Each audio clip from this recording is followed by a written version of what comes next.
Hey everyone, welcome back to DWeb Decoded, a podcast by Filecoin Foundation that explores the intersection of blockchain and the data economy. I'm your host, Aaron Stanley, and today I'm joined by Jeff Wilser, who is an author, speaker, and the host of not one, but two podcasts about AI.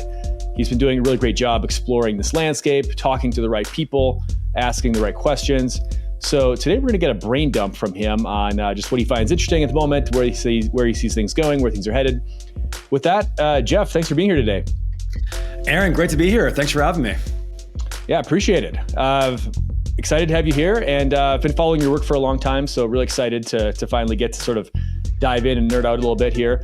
To get started, would love for you to maybe just take a minute to introduce yourself, talk a bit about your background, and maybe kind of what you're focusing on currently. Sure. Well, back at you. Enjoyed your work for years. It's been a lot of fun. I kind of come at this from two different paths. I have been historically a general interest writer, reporter, journalist. I've written a bunch of books on a range of topics, from going from firefighters to exploration to U.S. history to politics. And I've written a lot about crypto for CoinDesk over the past 6-7 years. So I kind of cover a range of things with often a Web3 lens. And then a couple of years ago, like so many, once the ChatGPT boom happens, kind of for the first time in my career, I devoured this topic of AI. And I was like, okay, pause. This is important.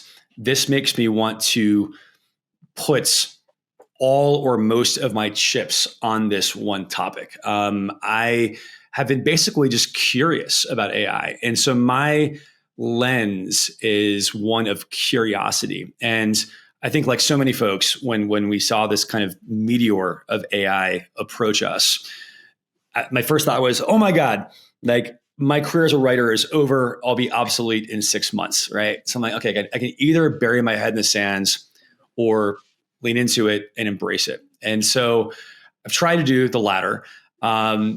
And my take on AI is not that, oh my God, this is the best technology ever in history. It will solve all the problems.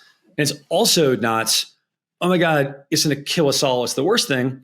But I know it's important. And so I'm curious. And so my podcast is called AI Curious.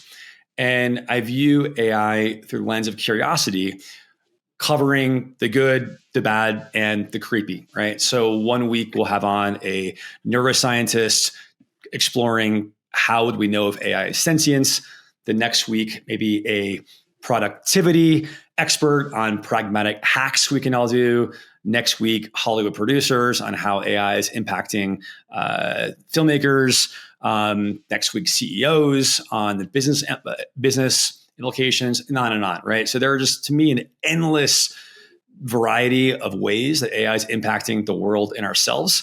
So AI Curious explores that. And then in parallel, I have this interest in Web3 and decentralized AI. And for the past 2 years at Consensus, I have produced, programmed, and hosted the AI stage at Consensus on the AI Summit. And I realized, okay, I actually am I'm fascinated by this and this possibility of a decentralized approach to building AI. And I realize I am pretty well embedded in that world and know many of the key players. So my second podcast is called The People's AI. That's focused squarely on decentralized AI. And we cover all of the different ways that AI could be built, and what are the challenges of that? What's the potential? What are the roadblocks, and so on? So to sum that up, 2 podcasts, AI Curious and The People's AI, and covering the way that AI is impacting ourselves. And I like how you've been able to kind of like fragment this out, or like segment this out into 2 different categories, right? One's obviously a bit more kind of discovery audience and just folks who are looking to just better understand how does this kind of impact me on a day-to-day basis, or how do I implement this in my workflows, or how do I know if this is going to end up taking my job or not in the next 2 years, right? And then also on the I think on the decentralized AI side, it's much more of kind of like the freedom tech angle, right? So it's more of like, okay, how do we how do we, avoid, humanity becoming slaves to Skynet and, all this sort of stuff, right? So the kind of the creepy doomerist type stuff, right? And then, talking a lot about kind of the interplay between like some of these centralized, decentralized systems and can the decentralized systems compete with the likes of the Sam Altmans and all this kind of stuff. Yep. And maybe talk a bit about like, just what are some of the themes you've come across? Oh, maybe we'll focus on maybe the decentralized side for right now. And then I'm interested in kind of coming back to the more practical side of things as well. But maybe what are some of the themes that you found to be perhaps like most interesting or surprising as I think you've been doing this for about half a year, if my timeline recalls correctly. But what are some of the themes you've come across on the kind of decentralized open source side that you find particularly interesting or surprising right now? Sure. It's a bit, yes, the new podcast is only half a year old. Although I first, for CoinDesk, I think over 2 years ago, I wrote a piece on like 10 ways crypto and AI could work together. And at the time that seemed like really forward thinking. Oh my goodness, like crypto and AI, chocolate and peanut butter, or two great flavors together, right? Obviously now it's become like what was once kind of a fringe concept. As well as I do, we go to a crypto conference now, like I would say over half of the side events, so many of the panels have some kind of AI flavor to them, right? So it's astonishing to what extent this space has grown. So as far as key trends, I think on the first, we got to mention like the capital, right? There is so much capital, so much energy right now of these startups that are trying to build some kind of Web3 AI or AI Web3 solution, which of course begs the question, how much of that is real and how much is frothy? How much are people kind of taking a AI colored paintbrush and painting that over some other Web3 solution and saying, ta-da, we need to build in the decentralized AI way, but it's kind of a craven way to get the VC's attention, right? So one, for better or worse, one theme is just the sheer volume of capital and startups. I think by the time we're finished recording, there will be 5 new crypto agent startups that just found funding, right? So there's so much energy in it for better and worse. I think another large theme is a year ago when I hosted the AI Summit at Consensus, I'd say the main kind of grand theme was folks trying to articulate why this matters. That if, as you kind of alluded to, the Skynet framework, if we let, this is the kind of the thesis, right? If we let the big tech companies of the world build AI in this extremely closed fashion, lack of transparency, lack of user ownership, and all those things, then we will, the problems we saw on Web 2, big tech, that goes on steroids, and potentially the future of humanity is at stake, right? Those are literally the stakes, right? So that's a year ago, a lot of articulation of that problem. I'd say at a very high level, the big trend is now a year later, so many folks are bought into that idea. It's been a shift from describing the problem, saying, okay, we're building. There are things out there. There are decentralized compute, centralized training. There's infrastructure. There's pipes being laid down. There are apps. There are AI agents are starting to kind of slowly crawl, right? So I think that we're in this pretty exciting place where after a year or so of building, projects are beginning to say, okay, let's now see let's see where we're at. And that's pretty exciting. And then just around some of the rhetoric, do you kind of subscribe to this idea that like this is, maybe to take like Michael Casey's framing around this, like this is like our biggest fight, right? Like this is kind of like the culmination. This is like the final battle of like all this kind of Web3 versus Web 2 stuff that we've been, kind of waging war against the past few years. Like this, when you incorporate AI into this is kind of like the final boss, essentially, where if you lose this battle, it's kind of like game over, you know? I mean, it sounds extreme, but like, I mean, do you kind of subscribe to that thinking, or is that kind of sensationalized? Well, first and foremost, I'm a huge Michael Casey fan. He's a friend. I think the work of Decentralized AI Society is really important, and I am aligned with that and rooting for that. Whether it's like the final boss battle of humanity is not for me to say, but I think Michael is correct that the stakes are extraordinarily high. And I love the idea of a decentralized based approach to building these solutions. And I think it's very smart to have some ecosystem and some organization to help these different projects work together and be more collaborative than competitive. I think one thing the space is struggling with, in my opinion, is there are so many projects. It's hard to tell how these Lego pieces will snap together. I mean, often we've all heard in DeFi this kind of analogy of Lego pieces. Oh, it's all interoperable, and when you build this, that snaps to this. Like, maybe cool, but it's also kind of tough and tricky. You have to kind of squint to see, okay, how of these 100 projects building rails for crypto agents, how many of these 100 are going to snap together, and how many are doing kind of similar things? But we're, effectively as a industry wasting resources because you might have 20 teams doing the same thing, right? So I think it'd be useful to have more clarity on how the various pieces in this decentralized AI space can work together. So I think it's important to do. And as far as how, decentralized versus centralized, that's an interesting question too. I think that's one way to look at it. And there's some truth to that.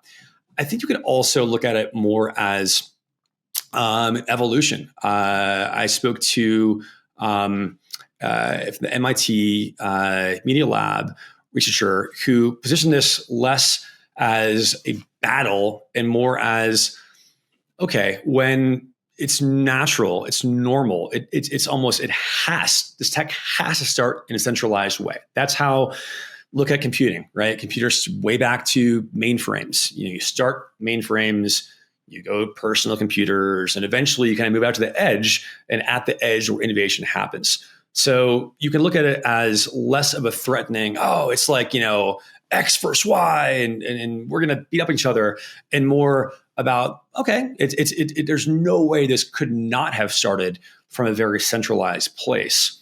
And potentially it evolves to this more decentralized framework where innovation does lie at the edge. Well, one of the things I've found quite interesting about this centralized versus decentralized dichotomy is the extent to which it seems like the decentralized solutions have kind of caught up to the centralized products in terms of just usability. Like we had, just a couple weeks ago, we had, Tina Baker Taylor from Venice AI on the show here, and like they've got 1 million users like using this decentralized, kind of privacy focused LLM ChatGPT alternative type thing, and like. She was kind of like 1 million users. We should have a lot more than that. But I'm like, hey, 1 million users, 1 million users. It's pretty good. So obviously it's good enough to compete with the centralized, the Sam Altman, ChatGPTs of the world, right? If you got 1 million users, and then even looking at some of the stuff that like David Johnston and like the Morpheus team have been building, and it seems like the moat is not as big around some of these centralized products as maybe you have in kind of the traditional Web 2 world, where it's like, oh, we want to build a centralized Facebook or centralized Twitter. Yeah, well, good luck with that, right? But like with some of these AI products, it seems like, okay, maybe it's the competing is not as hard as we thought it would be. Yeah, I know Tina and David are both great, and definitely rooting for them. And those are great examples of the earlier thought that compared to a year ago when this is more in a whiteboard stage, saying, oh, this is important. Here's why. Now it's like, oh, we have results to show. Like we have some receipts. Like there are users who are embracing this privacy preserving AI. Like to your point, 1 million plus, right? And I think that an argument a year ago folks were making is that not only could decentralized AI compete, it even has some potentially natural advantages, right? So my partner on the People's AI podcast for the first 2 seasons has been Vana. And Vana is working on growing a decentralized data ecosystem with the idea that with user-owned data, if we're all like we all know that AI is only as good as its data, right? And every centralized AI, every AI company, period, or every frontier model is hungry, is thirsty for data.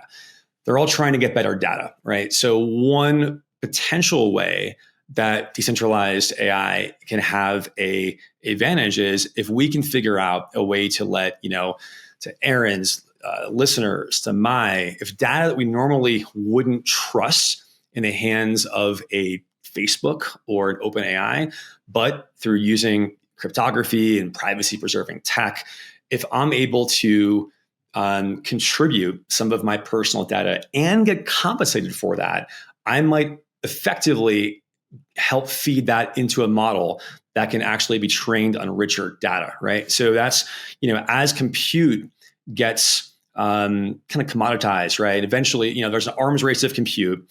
And if compute is effectively a wash, then data could be the main differentiator of model success. And I buy the argument that there's a world where a decentralized framework feeds higher quality, more from the edge data into it. So I think there are ways where decentralized AI could have real advantages. Now, of course, as we know, there are also a lot of very legitimate challenges to overcome too, right? There's a reason why OpenAI, why XAI, why Anthropic, why they're like just,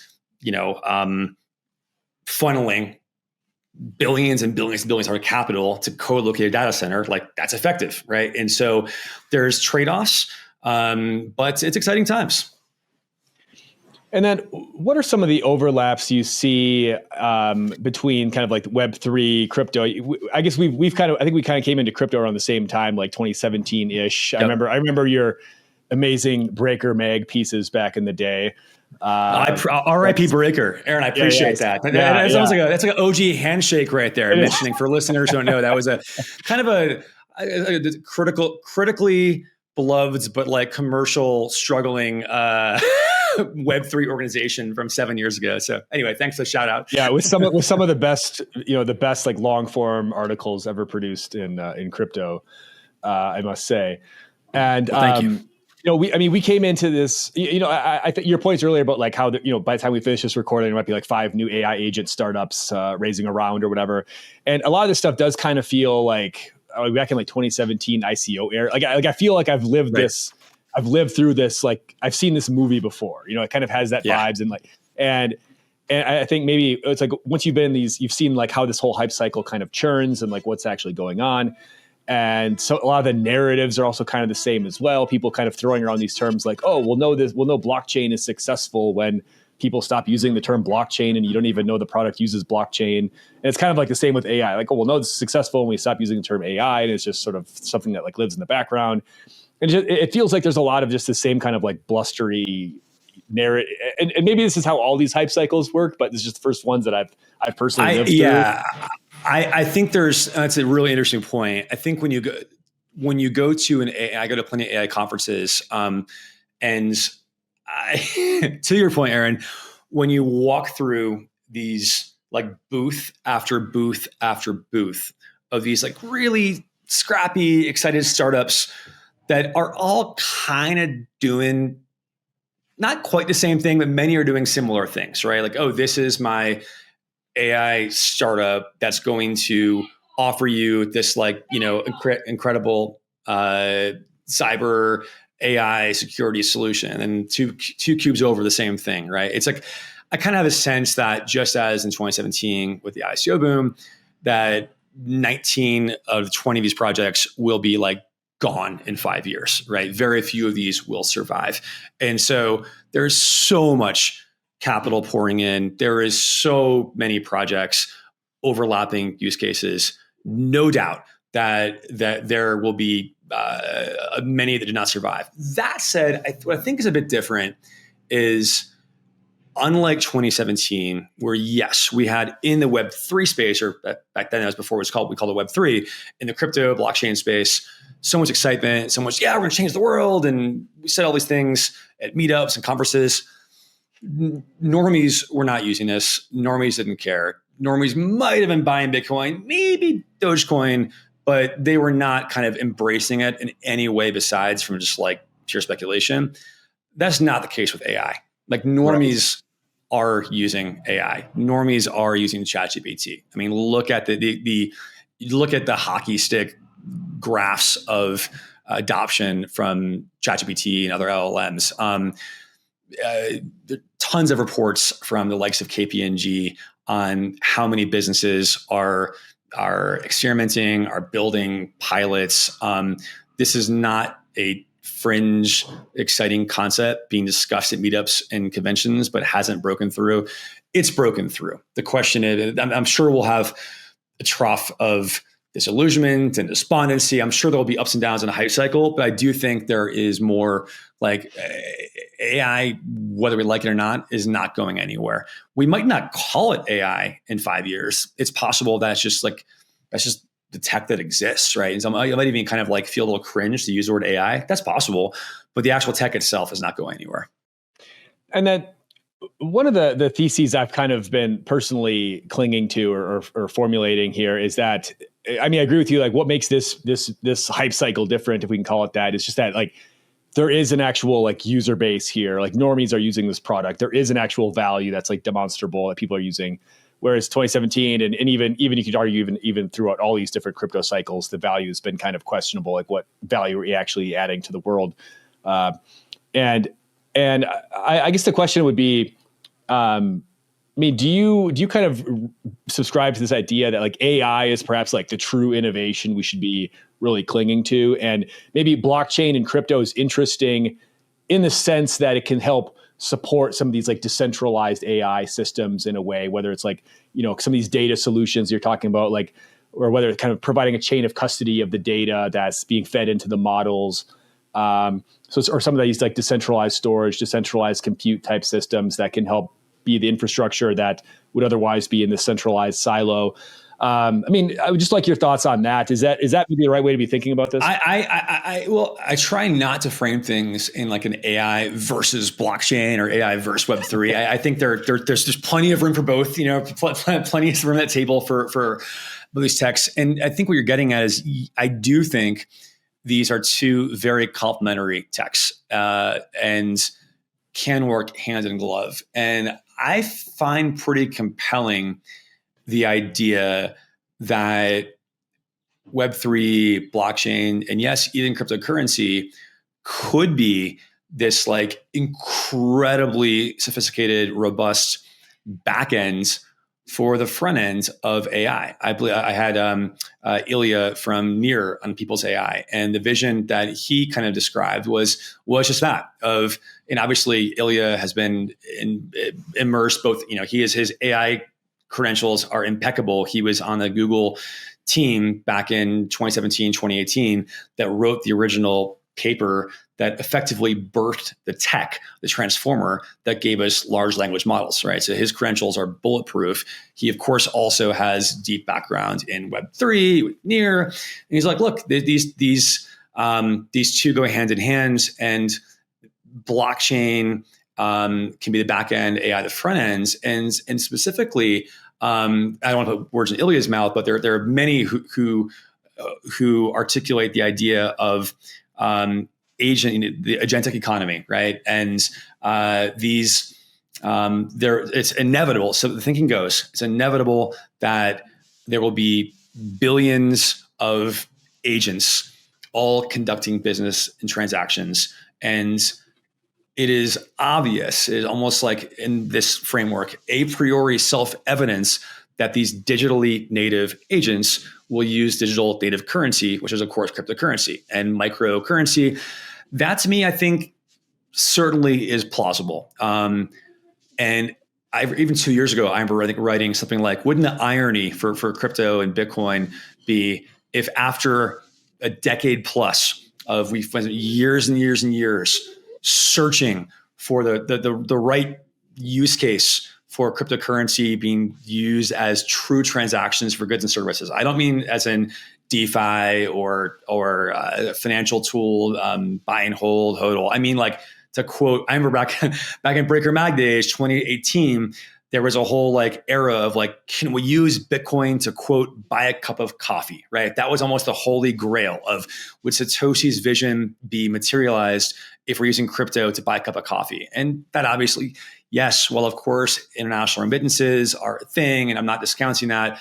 In as for a true mainstream way, there are not millions or billions of people, quote, buying cups of coffee with Bitcoin. But potentially, could there be billions of agents flinging Satoshis around to orchestrate this agentic economy? I think that's super plausible.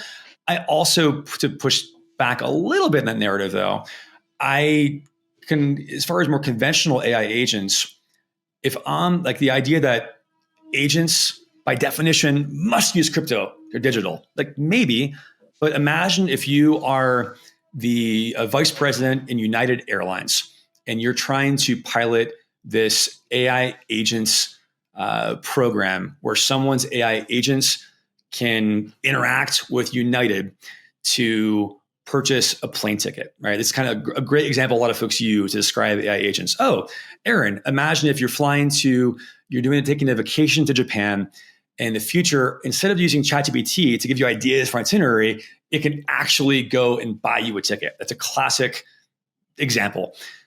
If you're United and you're setting us up, like, are you more likely to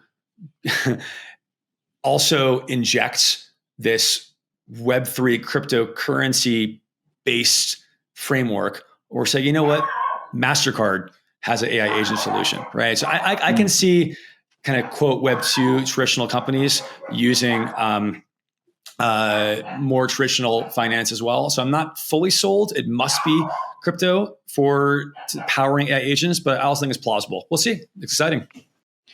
That's interesting. I tend to agree with this narrative as well. And I like how you're approaching it from like multiple sides here. And I think on the payments front, like outside of, we're talking about stable coins is another kind of area where there's tons of hype right now, right? Everyone's like, oh, like stable coins, Circle just went public, et cetera, et cetera. But when you look at like, okay, what are the actual use cases for stable coins? It's like, okay, there's trading, and then, and there's basically cross-border payments, for like B2B cross-border payments, and then maybe some, kind of, remittances and some things like that. And maybe some other things like, global treasury management if you're a global company or whatever. But at the end of the day, these are not things that like average people would be like using, right? Right. Yeah, it's great if you're doing business between, Latin America and Asia, then yeah, it makes a lot of sense. But if you're doing business between like US and the UK, I think the traditional rails and spreads are fine. Like that's not impeding you, right?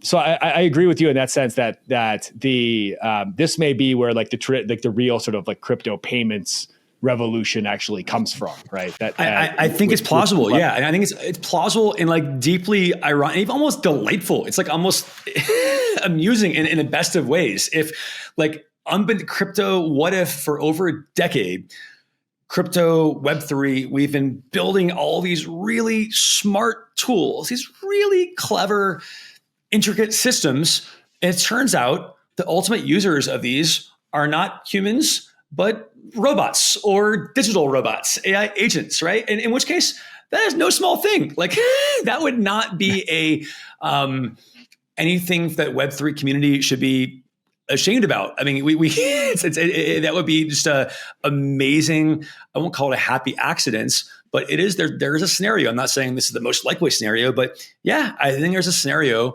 where crypto flourishes and thrives and emerges triumphant on the backs of these AI agents and the agentic economy. It's possible.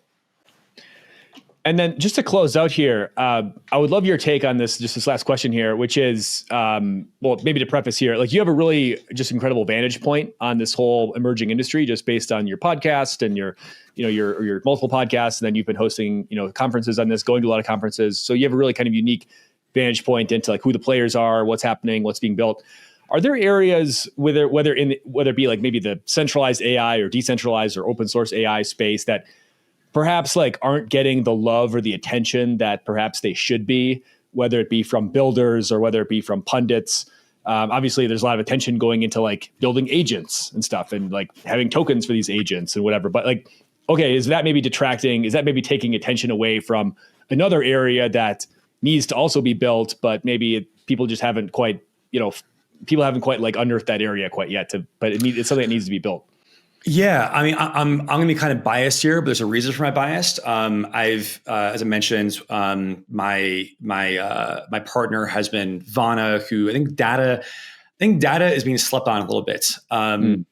Data is not quite as sexy or shiny as AI agents, but ultimately it is the fuel that powers this engine. And I think the projects that are working on connecting user-owned data to bring it into the fold to power AI, that is powerful and is being slept on a bit. So I think what Vana's doing is interesting. Also, one of my partners, Jensen, I think is working on some, they've been, the co-founders of Jensen have been around this well before the Web3 AI boom started, focusing on decentralized AI solutions and kind of focusing more on the architecture and kind of foundation layers. I think that is, to your point about the hype of AI agents and all that's like meme coins and AI agents. That's exciting stuff, but the architecture in the kind of like the more the lower level foundations, I think is kind of almost harder to describe, but is essential for making a system work. And kind of cheat, but I do think I want to circle back to one thing we discussed earlier as far as like the why this is important and why, like one thing I didn't mention then, but kind of to close this out, is one of my biggest theories is that in the future, things will converge where we will have one or perhaps multiple, but we'll have one, let's call them a chief of staff, right? So this is like an AI agents, but massively more powerful than the way most people are thinking about it now. This chief of staff is going to, when you wake up in the morning, they will give you the news and they will know precisely how you like your news. They will know whether you tilt to the left or right, libertarian, what have you, and the news will be delivered in that way. They also might know that because they're chief of staff, they know what you're doing. They know your activities. So if they are, imagine that they're sharing the results of Wimbledon or the French Open to you, and they say, Aaron, since we know on Tuesday you played tennis and you lost to so-and-so in straight sets. So I'm sorry, Aaron, I'm sure you'd win in straight sets. So Aaron, you won in straight sets. Similarly, Sinner just won in straight sets, right? So they would personalize the news to you. They will know your friends, your contacts, and kind of help you craft messages to them. What I'm getting at is they will have the power to influence how you see the world, how you think, and the choices you make. And I do think that whoever controls those levers, whoever can nudge, even slightly nudge what stories you're seeing, what you're not seeing, how you're told those stories. And yes, we all know that's being done to some extent in the current media system, but that is child's play compared to the ability to in a granular fashion, tweak how all of us see the world and how we communicate with the world. So stakes are really high. And that's why I am interested in decentralized AI. Is there a way to build this tech stack to have a more transparent, more democratically constructed model of AI, given the stakes that we've never quite seen before? No, I love that. That's a great way to end. And as you're mentioning that, I was just thinking back to, I remember reading, the Noam Chomsky book, Manufacturing Consent, back when I was, in my, far left-leaning college days where reading Noam Chomsky books, right? But it's just, but the idea rings true, right? Where like his whole thesis, like the purpose of the media is basically just to shape public opinion around these certain issues, right? And you're kind of, and this was written back in like the 60s or 70s or whatever, before there was internet or any of this stuff, right? But this, and then I think we're experiencing the same thing today with social media, and then the next iteration of that is going to be AI. Like the AI, there's gonna be this big fight for like, okay, how do we program the AIs to make sure that the correct, quote unquote, correct information is being fed to people, right? And whether it's the people choosing or whether it's the big tech titans choosing. And that seems like, it's just the same fight, just playing out in a different iteration, basically, with a different technology, right? It's just, there's this fight for control over this information and who gets to access what information and when, and what opinions are you kind of, it's important because it's sort of, it assigns like what are like the acceptable guardrails for what types of opinions you can have, right? Like you can have an opinion on this subject if it's within this corridor, right? But if it's outside that, okay, you're it's not okay, whatever. Anyway, Jeff, really appreciate your time today. Really love this conversation. Really love the show that you're doing, or two shows that you're doing, and keep up the good work. And we'd love to have you back on some point to riff on some of this stuff further. We've really just scratched the surface here, so we'd love to dive into some more of this. But maybe let us know how we can find you, and any final thoughts from your end. Thanks, Aaron. Back at you. Really enjoyed it. Really enjoyed the pod. Folks can find me at AI Curious, AI-Curious. Google that podcast, and The People's AI, and jeffwilser.com. I'm on Twitter /X at Jeff Wilser. But really enjoyed the show. You're right. We can talk for hours on this stuff. I'm fascinated by it. Let's definitely do it again. Really enjoyed it. Thanks, Aaron. Cool. All right. Thanks, Jeff, for your time. Thanks, everyone, for watching, and we'll see you next time.